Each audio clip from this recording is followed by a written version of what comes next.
Pedro finds the back of the net in some style. Joao Pedro waa mid ka mid ah weeraryahanada qaaradda Yurub oo dhan ugu halista badan xilligan. Tan iyo markii xagaagii hore uu kaga soo wareegay kooxda Brighton kuna biiray Chelsea waxa uu muujiyay tayo sare isagoo si fiican uga ciyaari kara lambar 9ka afka hore iyo sidoo kale weeraryahanka qadka dhexe ee lambarka 10aad. Waxa uu noqday hanti qiimo badan oo ay Chelsea heshay isla markaana ka mid ah sixiyadii ugu fiicnaa ee Premier League xilli ciyaareedkan. Ha yeeshee inkastoo uu si degdeg ah caan u noqday haddana wali waxaa jira waxyaalo badan oo aysan taageerayaashu ku ogeyn. maanta waxaynu isku daynaa inaynu duha ka qaadno dhinaca qarsoon ee sheekooyinka Joao Pedro. haddaba ila soco aniga ayaa si qoto dheer ku gudagelin doona nolosha Joao Pedro laga soo bilaabo inuu 2 jeer waayay aabihiisa ilaa iyo uu ka diiday kooxo waaweyn oo Yurub isagoo daayira. kuwani waa 10 arrimood oo aadan horey uga ogeyn Joao Pedro.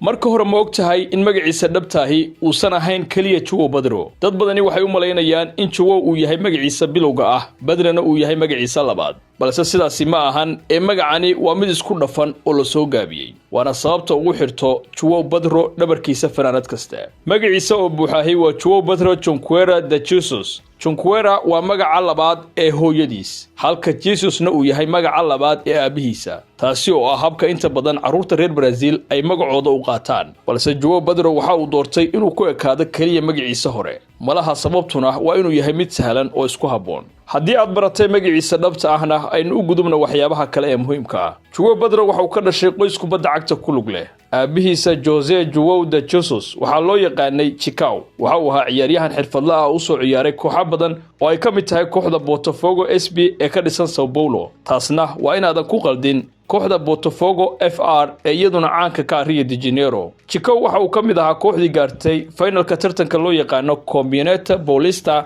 ee ka hortagtay kooxda loo yaqaano Corinthians sanadkii 2001. haddaba qodobka saddexaad ee ku saabsan nolosha Joao Pedro waa mid saameyn murugo leh. balse inta aynan qodobkaasi u gudbin haddii aadan weli ka mid noqon asxaabteena waan ku soo dhaweynayaa. dadku marka ay arkaan sida uu ciyaarayo iyo sida uu dadka ula macaamilo isagoo ay ka muuqato deganaan iyo dabeecad wanaagsan way adkaan kartaa in la rumaysto inuu ku soo barbaaray nolol ay dambiye ku hareeraysan yihiin. mana aha xirfadiisa ee kaliya ee waxaan ka hadlaynaa qoyskiisa laftiisa. aabaha Joao Pedro sidaan hore u sheegnayba ma ahayn kaliya ciyaaryahan kubadeed ee waxa uu sidoo kale ku lug lahaa dambiyo. sanadkii 2002 markaasoo Joao Pedro uu ahaa ilmo yar oo hal sano jir ku dhow aabihiisa waxaa loo xiray ka qayb qaadasho dil waxaana lagu xukumay wax ka badan 12 sano oo xabsi ah. waqtigaas isaga iyo hooyada Joao Pedro xilli horeba waa ay kala tageen balse sheekadu halkaasi kuma eka ee sanadkii 2010 kadib markii uu dhameystay kala bar xukunkiisa Chicao waa la soo daayay. qof kastana waxa uu filanayay inuu nolol cusub bilaaban doono balse nasiib darro sanadkii xigay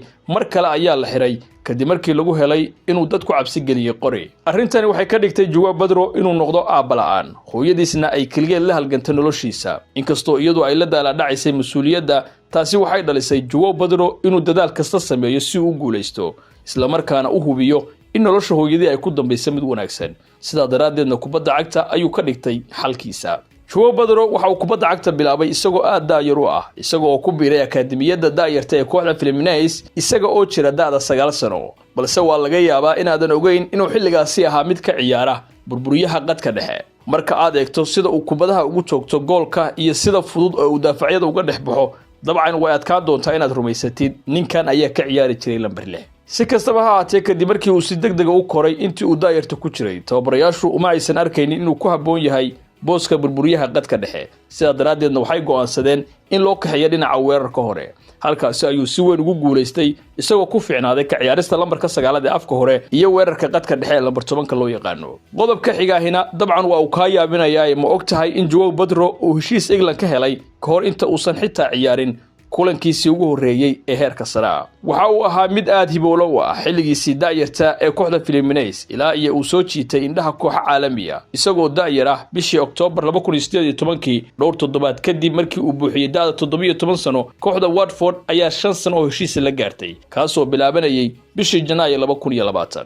Joao Pedro kulankiisii ugu horeeyay ee kooxda koobaad ee Fluminense waxa uu ciyaaray Maarso 2019 5 bilood kadib markii uu heshiiska Watford saxiixay. bar waxaad qiyaasataa heerka lagaga baahan yahay inaad gaarto si koox Ingiriisi ay kula saxiixato adigoo aan ciyaarin kubadda cagta ee heerka sare. Joao Pedro taasi waxay muujinaysaa inuu ahaa mid cajiib ah. laakiin qodobka xigaahi waa uu ka siiya badan yahay ma rumaysan kartaa in Joao Pedro uu diiday kooxo waaweyn sida Man City iyo Liverpool. dabcan waa run kahor inta uusan qalinka ku dugin heshiiskii Watford. Joao Pedro waxaa doonayay kooxo waaweyn oo Premier League ah sida kooxaha Man City iyo Liverpool, laakiin isaga iyo hooyadiis waxay doorteen kooxda Watford inkastoo markaasi ay ciyaaraysay Championship-ka. waxay u arkayeen Watford wada macquul ah oo uga gudbi karo heerka sare ee kubadda cagta. sidoo kale waxaa tusaale ay u haysteen Richarlison oo 2017 kaga soo wareegay kooxda Fluminense kuna biiray kooxda Watford kadibna sanad gudihiis ugu wareegay Everton. taasi waxay ahayd caddayn dhow oo muujinaysa in wadadaasi ay saxan tahay. marka dib loo eegana maanta waxaad si kalsooni leh u oran kartaa go'aankaasi runtii waxa uu ahaa kii ugu fiicnaa.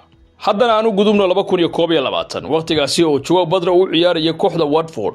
waxa uu xilli horeba ka caawiyay kooxdu inay mar kale u soo baxdo Premier League taasoo ahayd xil ciyaareedkiisii ugu horeeyay ee buuxa uu kooxda la qaato, laakiin nasiib darro wuxuu mar kale la kulmay dhibaato aad u weyn. sidaan horey u soo sheegnayba Joao Pedro weligii si dhaba ulama korin aabihiisa dhabta ah. waalidkiisu waa ay kala tageen wax yar kadib dhalashadiisii. aabihiisna xabsi ayuu galay kahor inta uusan xitaa gaarin dabaaldega sanad guurada dhalashadiisii koobaad. taasina waxay ka dhigtay in aabihiisa dhabtaahi uusan noloshiisa oo dhan ka soo dhex muuqan. laakiin ma ogtahay qofka halkaasi ku matalayay waxaa joogay aabihiisa korsaday. hooyadiisu waxay mar kale guursatay nin la oran jiray Carlos Junior kaasoo muddo sanado ah kaalin aabanimo u qaatay Joao Pedro. waxa uu taageero siinayay isaga iyo hooyadiis labadaba mid nafsad ahaaneed iyo mid dhaqaalaba. si murugalena kadib markii ay yeesheen xiriir aad u dhow oo aabanimo, Joao Pedro waxa uu waayay aabihiisii korsaday kadib markii uu xanuun degdeg u geeriyooday bishii November 2021. arrintan waxay ahayd culays aad u weyn oo ku dhacay Joao Pedro kaasi oo markaa jiray da'da 20 sano isla markaana dhawaan sameeyay kulankiisii ugu horeeyay ee Premier League.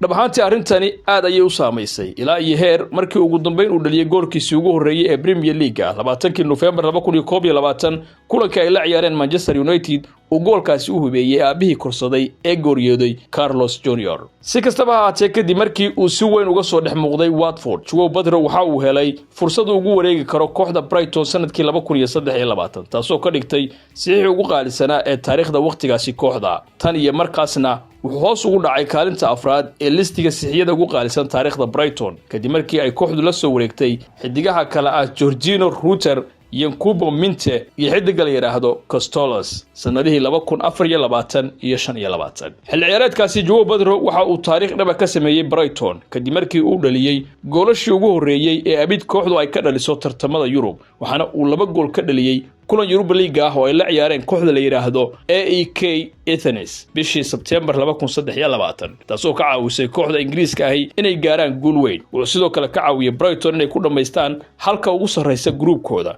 isagoo noqday gooldhaliyaha ugu sareeya ee heerka guruubyada tartanka Europa League xilciyaareedkaasi. haatan qodobka xigahina ma ogtahay in Joao Pedro uu ku sugnaa xeeb Brazil ah markii loo soo wacay ku biirista kooxda Chelsea. ciyaaryahanku fasax ayuu ku joogay dalkiisa hooyo xilli Chelsea ay ciyaaraysay koobka kooxaha adduunka xagaagii aan soo dhaafnay 2025. markii kooxda Real London ay wacday, Joao Pedro si degdeg ah ayuu diyaarad u soo raacay waxaana uu ku biiray kooxda oo joogta gudaha Mareykanka isagoo tartankana kaga soo biiray bartamihii. taasina waxay ahayd sababta ay Chelsea saxiixiisa ugu shaaciyeen muuqaal ay kaga soo duubeen isagoo oo xeeb ku ciyaaraya. waqtiga saxiixaasi waxa uu noqday mid aad u qurux badan sababtoo ah in kasta uu tartanka kaga biiray bartamaha, Joao Pedro waxa uu noqday mid ka mid ah gooldhaliyaasha ugu sarreeya tartanka. waxa uu dhaliyay 2 gool semifinalkii kulankii ay la ciyaareen kooxdiisii hore ee Fluminense iyo sidoo kale gool uu ka dhaliyay finalkii weynaa ay la ciyaareen PSG taasoo ka caawisay Chelsea ku guuleysiga tartankaasi. ugu dambeyntiina ma ogtahay in Joao Pedro uu mar horeba dhibaato u galay xiriir jacayl. wax yar kadib markii uu wareegay Ingiriiska waxaa la ogaaday inuu xiriir la lahaa gabar atirsha ah oo 15 sano jir ah taasoo dhalisay caro iyo hadalhayn badan oo ka imaanaysay taageerayaasha iyo bulshada Ingiriiska. xitaa gabadhaasi waxay ula safartay gudaha Ingiriiska. arrintuna waxay noqotay mid weyn sababtoo ah da'da ogolaanshaha xiriirka ee sharciga ah gudaha UK waa da'da 16 sano. laakiin marka la eego xaaladda guud arrimuhu sidaasi uma xumayn oo labadoodu waxay ahaayeen caruur markii xiriirkoodu uu bilowday sanadkii 2019. Joao Pedro waxa uu jiray da'da 17 sano halka saaxiibtiisa Mel Mia ay ahayd 15 sano jir. taasina ma ahayn wax laga xumaado, laakiin Joao Pedro waxa uu gudbay markaan da'da 18 sano dhamaadkii 2019 wax yar ka hor inta uu soo wareegin gudaha Ingiriiska. tanina waxay ka dhigtay arrinta mid si fool xun u muuqata. si looga fogaado fadeexad, Mel Mia waxay ku noqotay Brazil waxayna England dib ugu soo laabatay kadib markii ay gaartay da'da 16 sano sanadkii 2020. sida warar badan ay sheegayeen labadoodu hadda waa ay kala tageen oo mid walba jidkiisa ayuu qaatay danihiisana waa u raacday. haddaba ma jiraan waxyaalo kale kale oo xiiso leh oo ku saabsan nolosha Joao Pedro oo muuqaalkan aynan ku sheegin nala wadaag qaybta commentiga sidoo kale nala wadaag aragtidaada imise gool ayuu dhalin doonaa ama caawin doonaa xil ciyaareedkan